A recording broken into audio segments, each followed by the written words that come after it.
Elena Moreau stepped into the wedding ceremony at Valmont Castle, a lavish fortress that gathered the world's most powerful elite. Wearing a simple white silk dress, no brand, no shimmer, she instantly became the subject of ridicule. Cruel whispers echoed around her. "Lost your way, waitress?" That dress must have come from a night market. No bridesmaids, no father to walk her down the aisle. Elena walked alone along the cold marble path, under mocking glances and secret phone recordings. A rumor spread like wildfire. The groom isn't coming. Maybe he got cold feet, someone whispered, swirling their champagne. The laughter grew louder, the sneers multiplied.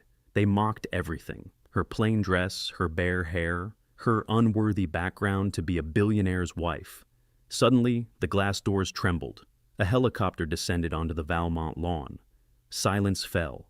From the aircraft emerged not just the groom, Nathaniel Cross, founder of a global tech empire, but also Elena's father, the very man they believed was too ill to attend.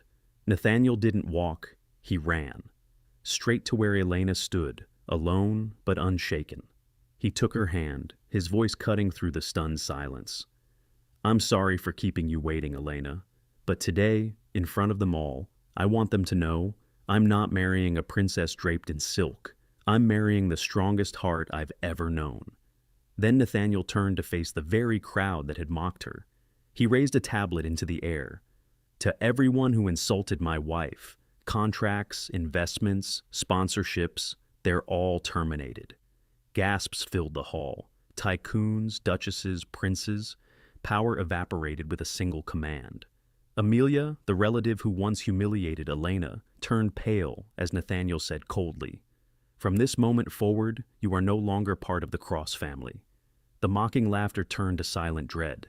Elena stood there, no crown, no diamonds, only a simple silk dress and her quiet brown eyes. But now, all of Valmont had to bow. Valmont Castle, 4:02 p.m. The last light of day streamed through gilded windows, casting a pale golden hue across the marble floor. In that cold, beautiful light, Elena Moreau walked forward in silence. Each step echoed through the grand hall, a bitter reminder. She was alone, out of place, and utterly different. Her simple white silk dress fluttered in the sea breeze. No lace, no crystals, no designer label that could earn even a shred of respect from the eyes watching her. The elite crowd, draped in outfits worth entire fortunes, turned to look at her as if she were something that didn't belong. A soft laugh broke from the left wing, where the VIP seats were dressed in high-end silk. Celeste Moncrief, queen of European banking, leaned toward her friend and whispered, "How did she get past security? I thought this was a wedding, not a charity drive." Sweet voice, every word a blade. The laughter spread, chained whispers giving birth to cruel chuckles. A phone, hidden beneath a champagne flute, snapped a photo of Elena's dress, then sent it to private group chats where every message was another stab. Bride or banquet staff? Guess Cross changed his mind about marrying royalty. What a shame, disaster caught on livestream.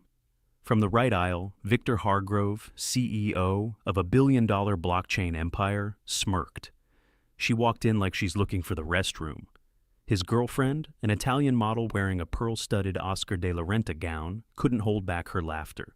"Look at her shoes, straight from a donation bin." Glasses clinked. Laughter bounced off the cold stone walls, echoing like a merciless symphony. Elena heard it all. Not a single whisper escaped her ears. Not a single glance of disdain went unnoticed. And still, she walked, slow, steady, regal, as if in the eye of this storm of ridicule, she was walking through the silence of a sacred cathedral. Beneath her modest veil, her brown eyes did not waver. But inside, her heart cracked, quietly, piece by piece. Half a world away, in a small hospital room in New York, an elderly man, Elena's father, held a trembling iPad, watching the moment unfold live.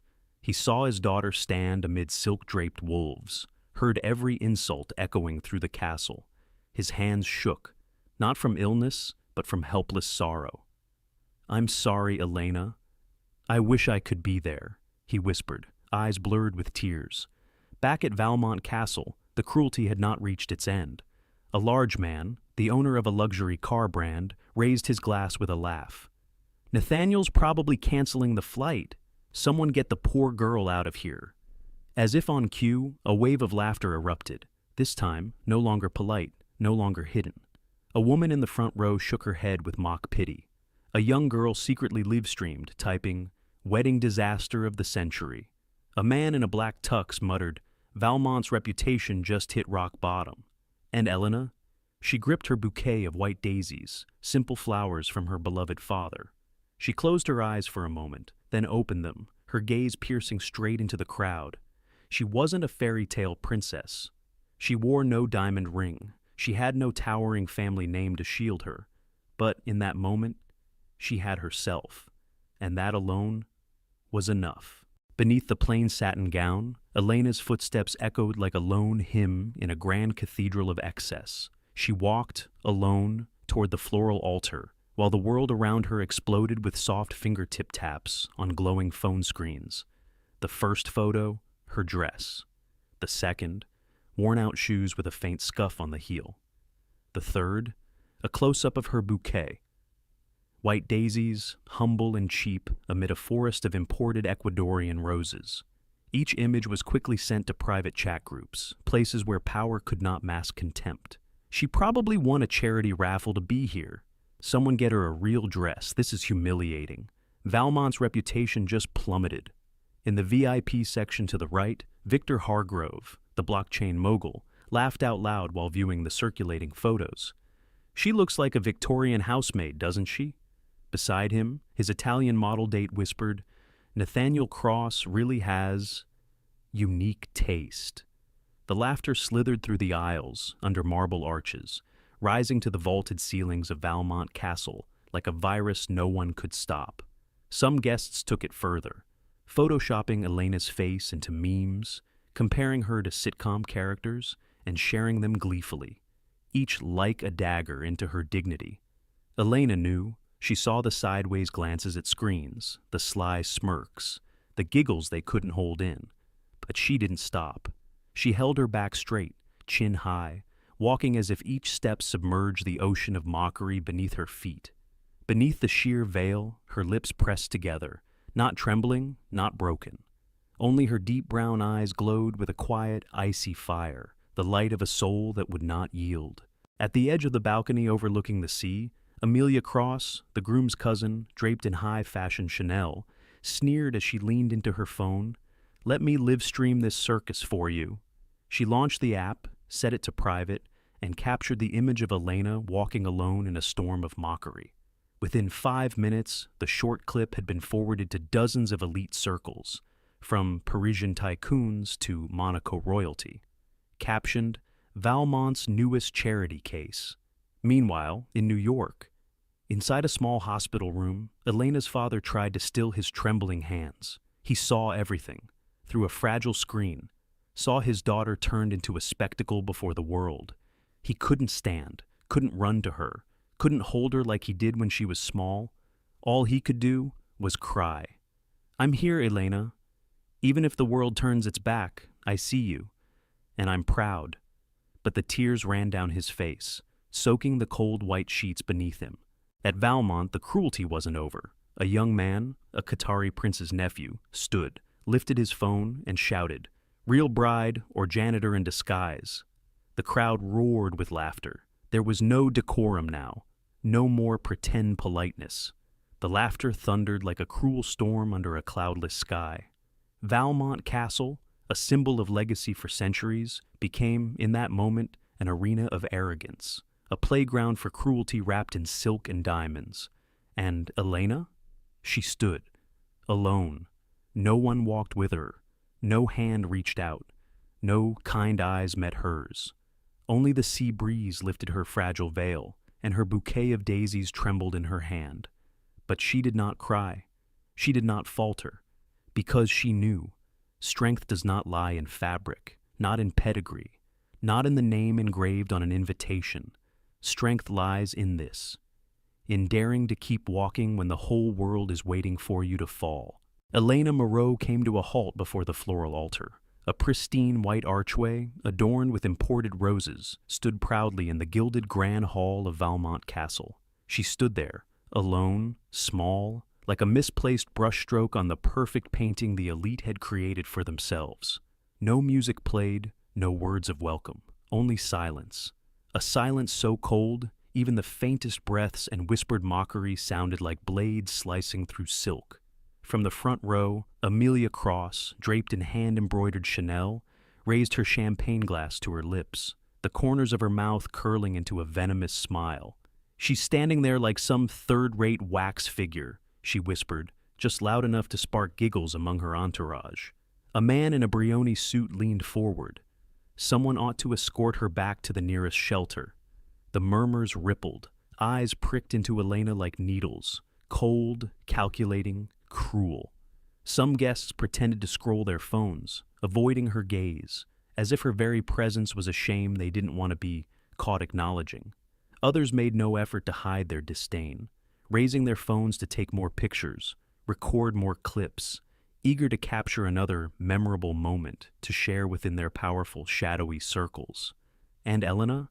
She stood, hands clenched tightly around a bouquet of white daisies, her eyes fixed ahead, at the very spot where the man she loved most was supposed to be. But he wasn't there. No footsteps echoed from the far end of the hall. No doors creaked open. No Nathaniel Cross. The ache inside her began to bleed, not just from the humiliation of the crowd, not just from the cold rejection of a place that once promised to embrace her with love, but from a quiet, piercing question. Did he really abandon me? She thought of her father, lying in a hospital bed, believing his daughter would find happiness today. She thought of her mother, who once told her love saw no wealth, no class. She thought of all she had given up, years working in African humanitarian missions, turning down easier paths and easier loves, all for a love she believed was true. And now, beneath crystal chandeliers, under countless judging eyes, amidst a sea of hatred, she stood alone. An elderly woman from a Dutch banking family leaned toward her friend, voice dipped in disdain. As expected, country girls never belong in places like this. A Japanese gentleman, the owner of a luxury hotel empire, adjusted his tie and sighed. Cross has humiliated himself. Elena heard every word, every insult, a blade, every glance, a chain tightening around her chest. But she didn't crumble, because she knew if she broke now, if she ran, if she cried in front of them, they'd win.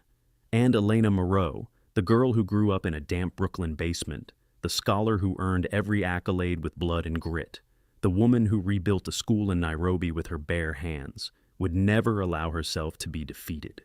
She drew in a deep breath, stood tall, held her dress steady, and fixed her gaze on the far end of the hall, where Nathaniel was meant to appear, with a fragile hope still flickering, however faint, not yet gone. In New York, in a quiet hospital room, her father stared at the iPad screen, holding his breath, his hands clenched white. "Don't fall, Elena. You are my light." Inside Valmont's grand hall, the wall clock chimed softly. 4:05 p.m. Time passed like a silent verdict. The nightmare stretched with every breath. And while Dior gowns shimmered and Tom Ford tuxedos glowed under the chandeliers, the entire room sank into a heavy silence. A silence so sharp, it cut without words. They didn't need to speak anymore. They had delivered their judgment. All that was left was for her to surrender. But Elena didn't surrender. Not today, not here, not to them. Elena Moreau still stood there, in front of the empty wedding altar, as the clock at Valmont ticked forward with agonizing slowness. 4:08 p.m. 3 minutes. 3 minutes that felt like 3 centuries in breathless silence. The crowd was no longer laughing. They simply stared, like spectators studying a strange creature trapped behind glass. And the silence was not the silence of reverence, but of contempt, callousness, and cruel indifference. A lady in a Givenchy gown leaned toward her friend, voice soft as silk but sharp as needles. Pity, really, but if she claims she belonged, she has to face the consequences. A young man with slicked back hair, the heir to an oil fortune, sneered, "Why not cue some funeral music? This scene needs a tragic violin.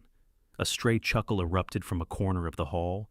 Gone were the pretenses. Gone was any restraint. They were satisfied now, seeing Elena alone, abandoned, a living proof that they were right, and she was the mistake. Elena felt every cut, not on her skin, but deep beneath it, in her pride, in the heart trembling to stay upright. Every giggle, every glance, every whispered cruelty. They scraped and wore down the last fragments of strength she still clung to. She remembered the nights sitting by her mother's hospital bed, reading English books, hoping to one day change her life. She remembered dusty afternoons in Nairobi, the red wind blowing her plain dress as she taught children under a broken roof. She remembered the way her father looked at her when he handed her the bouquet of white daisies before she left. My daughter, the strongest soul in the world. And now, in the proud halls of Valmont, surrounded by silk and diamonds, Elena was being crushed, bit by bit. 4:09 p.m. A glass shattered against the marble floor. No one turned. No one cared. All eyes remained locked on the girl in white standing alone, waiting for her to fall. A young girl, the granddaughter of a Hong Kong billionaire, raised her phone and began live streaming with the title, Love, Disaster of the Century. Bride abandoned at the altar. Comments flooded in. So embarrassing. Serves her right. Poor girls should know their place. Lesson: never reach above your class. Half a world away, Elena's father clutched his iPad with trembling hands. Tears clouded his vision, blurring the screen. Please, enough. Stop hurting her, he whispered, the words caught in a throat gone dry. But he couldn't stop this nightmare. No one could. Valmont Castle, 4:10 p.m. Another minute passed. The storm of cruelty pressed on, not with words, but with cold, punishing silence. It felt like a death sentence, unspoken but absolute. And then, a strange sound split the stillness. From the cliffs behind the castle came a low, growing rumble, the sound of a helicopter approaching. The crowd stirred. Some looked up, frowning in irritation. Others murmured, "Who is that?" This wasn't on the schedule. Elena lifted her gaze, her chest tightening. A fragile spark of hope broke through the thick ice that had gripped her for the past 10 minutes. Maybe. She clenched her bouquet of white daisies, daring not to hope too much, but unable to stop her heart from pounding for the first time in what felt like forever. An older man, the owner of a luxury hotel empire, grumbled, "What now? This wedding is already a farce." A refined Italian woman shook her head. "Maybe it's the cleanup crew." The helicopter drew closer, the wind from its blades lifting the hem of Elena's simple satin dress. And in that moment, amid the rising wind and the roar of propellers shaking the very walls of Valmont, Elena stood tall. She raised her head, her eyes fixed on the open sky. Because deep within her, a familiar voice, her mother's, her father's, whispered gently, "Never bow to cruelty, my daughter." And Elena Moreau, the abandoned bride, the girl in the simple dress, the one mocked by the world, smiled, a small smile, soft as breeze, yet strong as waves crashing ashore, because she knew this story is not over yet. The wind from the helicopter blades howled through the gilded windows of Valmont Castle, sending silk tablecloths flying and tipping champagne glasses worth thousands. Several guests clutched at their gowns, frowning in irritation. Others, the cruelest among them, glanced toward the castle lawn with clear annoyance. Who's ruining such a perfect performance? A sleek black helicopter, clearly not part of the logistics crew, descended slowly onto the Valmont lawn, right by the cliff's edge overlooking the Mediterranean. The crowd, who had moments ago watched Elena like she was some form of entertainment, now began to feel something different. Worry. Elena didn't move. The wind whipped at her silk dress, pressing it against her slender frame. Her thin veil fluttered wildly, like a silver flag in a losing war. But she didn't turn away. Her gaze, steady, calm, deep, locked onto the moment as though some quiet voice had long whispered to her, "He will come." The helicopter door opened. The wind roared louder. Elena's long brown hair flew like silk in the sky.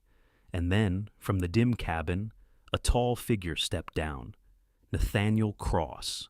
Not in the grand tuxedo scheduled for the ceremony. No tie, no pocket square, just a plain white shirt, sleeves rolled up to reveal sun-kissed wrists. A charcoal gray jacket draped casually over his shoulders. Black dress shoes dusted with soil.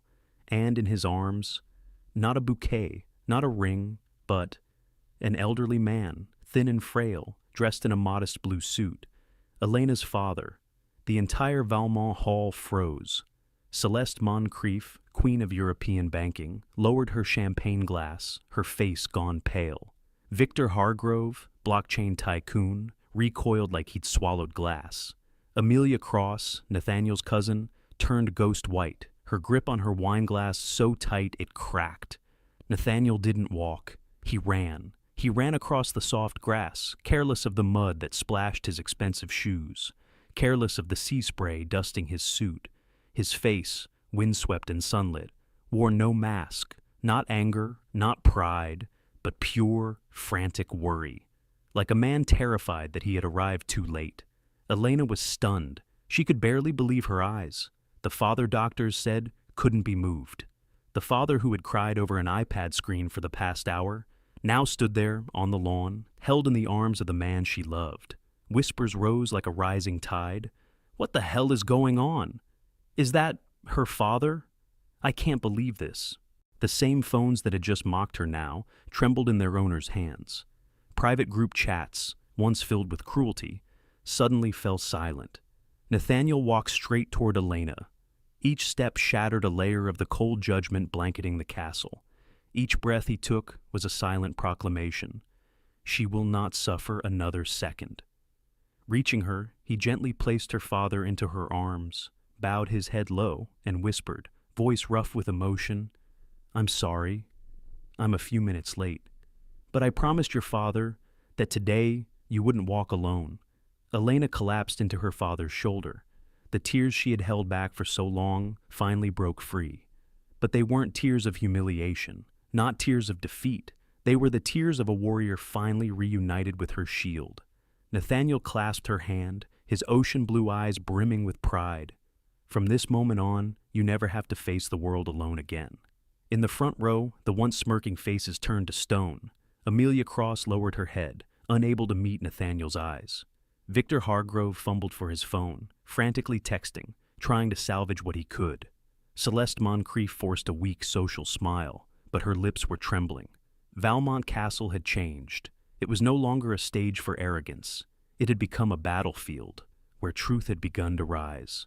The roar of the helicopter blades gradually faded.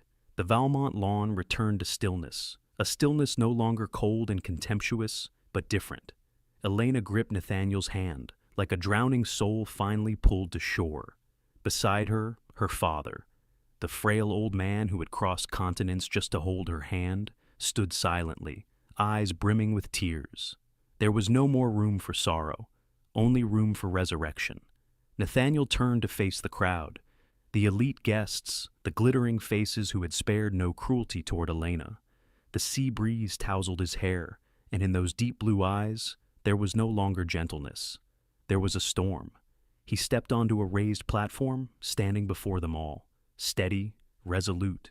Nathaniel Cross, the self-made billionaire who built a tech empire from nothing, needed no microphone. His voice, hoarse yet commanding, cut through the falseness hanging over Valmont Castle. Today, I heard everything. Every laugh, every whisper, every condescending look. No one dared speak, no one dared move. The once proud faces lowered. The hands that had once snapped mocking photos now trembled in their laps. Nathaniel raised a sleek tablet.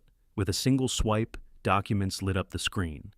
Investment contracts, strategic partnerships, multi-year financial ties with the very people now seated below him. He read each name, as cold and final as a verdict. Celeste Moncrief, European Banking Group, $2.3 billion credit agreement, terminated. Victor Hargrove, Blockchain Consortium, Series D funding, revoked. Amelia Cross, cousin, struck from the Cross family inheritance. Each sentence fell like a lightning bolt. Celeste turned ghost white, lips trembling in silent plea. Victor pulled out his phone, calling frantically. No one answered. Amelia nearly collapsed, clinging to her chair, lips quivering uncontrollably. Nathaniel stepped forward, his eyes sharp as glass. I want no part of anyone who mocks the woman I love. If you thought you could trample someone's dignity because her dress lacked a designer label, then you've forgotten who truly deserves respect. The wind swept through the hall. Silk tablecloths fluttered like white flags of surrender. No more laughter, no more glances. Valmont Castle, a fortress of wealth and status, had, in that instant, been leveled by a greater force, justice. Nathaniel lowered his arm. His voice, now softer, held a different kind of power, undeniable and absolute. I, Nathaniel Cross, declare, from this day forward, anyone who ridiculed Elena Moreau has no place in any venture, deal, or power structure I control. A British gentleman, Sir Oliver Crane, son of a duke, stammered, Nathaniel, we were just joking. Nathaniel looked him straight in the eye. When a joke wounds someone, it ceases to be a joke. It becomes cruelty. In the fading afternoon light, beneath the crystal chandeliers, on embroidered carpets and cold marble floors, justice was served. Elena took her father's hand, lips trembling, not from fear, not from shame, but because, for the first time in her life, she felt truly protected, truly respected, truly loved, with nothing held back. And the world before her, the very world that once crushed her under glitter and pride, was now on its knees. In that breathless moment inside Valmont Castle, as kings of finance and queens of society stood frozen beneath crystal chandeliers, as the old world of power was wiped away with a single declaration, Nathaniel Cross did not stop. He stood in the center of the grand hall, his deep blue eyes sweeping across every face, without mercy. Then he turned to Elena, took her hand, and gently led her forward. You laughed at Elena Moreau, Nathaniel began, his voice calm but sharp as a blade. You saw her as a poor girl, a nobody, someone without worth. You were wrong. The entire hall fell into stunned silence. Dozens of eyes locked onto Elena, the woman in a simple silk dress, no diamonds, no crown. And Nathaniel, the man holding her hand, stood like a god unveiling the truth to the blind. At 19, Elena Moreau won a prestigious British Council scholarship from a tiny apartment in Brooklyn. By 21, she spoke 5 languages fluently and translated humanitarian documents for the United Nations in Africa. At 24, she led an education relief program for over 30,000 children in some of the world's poorest regions. Gasps rang out. A few guests exchanged shameful glances, faces flushed red. Nathaniel tightened his grip on her hand, grounding her with strength. While you wore Versace and toasted with Dom Perignon, she wore dust and sun, sat beneath searing tin roofs, and wrote hope into forgotten lives. Every word he spoke landed like a hammer blow, shattering Valmont Castle brick by brick, stripping away its gilded vanity and exposing its hollow core. You thought she didn't belong here? Then let me tell you, it's you who don't deserve to stand beside her. In Nathaniel's hand, the tablet lit up. Images projected onto the vaulted stone above the altar. Elena cradling a laughing African child under the blazing sun. Elena beneath a metal roof, red pen in hand, correcting a student's work. Elena, in modest clothes, sitting with international leaders at a relief summit. The final image appeared. Elena Moreau, standing in a red dust field in Nairobi, holding a wooden sign that read, "Education is the most powerful weapon to change the world." And in the photo, those same eyes, quiet, steady, needing no crown to shine. In the Valmont Grand Hall, those who once mocked her now dared not raise their heads, because they knew, before them stood not a poor girl to be pitied, but a warrior. An older man, Sir William St. John, a veteran UN diplomat, rose to his feet and bowed deeply toward Elena. A single applause rang out, then another, and then the entire Valmont Castle, slowly, like a tide-gathering force, began to applaud. Tentatively at first, then with thunderous conviction. Elena Moreau, the bride with no crown, had conquered an empire with nothing but her heart, her strength, and her unwavering grace. Nathaniel leaned toward her and whispered, "You never needed Valmont to accept you. Valmont needs you to become worthy." and as the crimson sunset bathed the castle in gold, as applause echoed through every archway, corridor, and corner, Elena smiled, fully for the first time. Valmont Castle bathed in the golden glow of dusk, the final rays of sunlight piercing through the towering stained glass windows like divine judgment. Beneath the gilded arches, in the breathless hush of the world's most powerful figures, the reckoning had begun. Nathaniel Cross stood beside Elena Moreau, his hand clasped tightly around hers, as if nothing could separate them again. In his other hand, he held a tablet, now wielded like a sword of justice. He scanned the crowd. His voice rang out, each word etching itself into the cold stone walls. Today is not just my wedding day.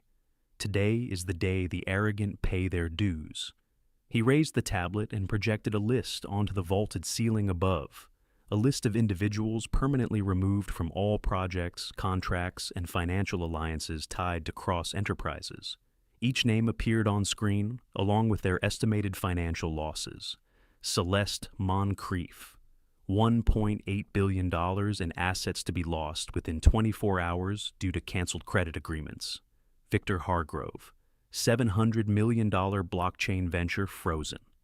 Facing immediate bankruptcy. Amelia Cross, erased from the Cross family inheritance, stripped of access to all shared assets. Oliver Crane, international hotel contract terminated. Projected losses exceeding $500 million. Every name Nathaniel read out brought a gasp, a sob, a collapse. Celeste sank into her chair, her jewel-laden hands trembling, lips pale with desperation. No, this can't be. Nathaniel, please, give me a second chance. Victor muttered hopelessly into his phone. Call the lawyer, save the stock, save the company. Amelia, once proud and cruel, now knelt, her Chanel dress stained by the marble floor, mascara streaking down her cheeks. Nathaniel, I was wrong. Please forgive me. But Nathaniel didn't flinch, his eyes, blue, unwavering, cold as steel. I forgive you, he said, his voice deep and hoarse, but I will never allow you to hurt her again. And Cross Enterprises will never tolerate cruelty disguised as civility. Applause, this time, not alone, rose from the far end of the hall. Some guests, truly moved by Elena, stood and clapped with visible emotion, a small wave, but growing, powerful. Sir William Street John, the esteemed diplomat, stepped forward, hand over heart. Miss Moreau, today you reminded the world that courage, kindness, and dignity are worth more than any diamond. An Asian prince rose and bowed deeply before Elena. A former American tech rival of Nathaniel clasped her hands in silent respect. Elena Moreau, the woman in an unbranded silk dress, now stood at the summit of honor, not because of money, not because of power, but because of her heart, the one thing this elite world had gravely underestimated. Left behind, Celeste, Victor, Amelia, and all those who had mocked Elena stood surrounded by nothing but their own disgrace and ruin. Their collapse wasn't loud, but it was absolute.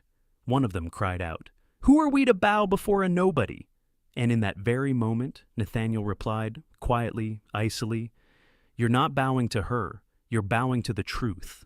Beneath the golden twilight, on the lawns of Valmont, amid thunderous applause, justice was delivered. Elena needed no crown, no castle, no glittering name in a billionaire's ledger. All she needed was her dignity. And today, the world had recognized her. As the applause slowly faded, as eyes filled with shame lowered to the ground, as castles of arrogance crumbled in silence, Elena Moreau and Nathaniel Cross still stood, hand in hand beneath the blazing Valmont sunset. They needed no procession, no orchestral swell, no luxury rituals or golden fanfare. They only needed each other.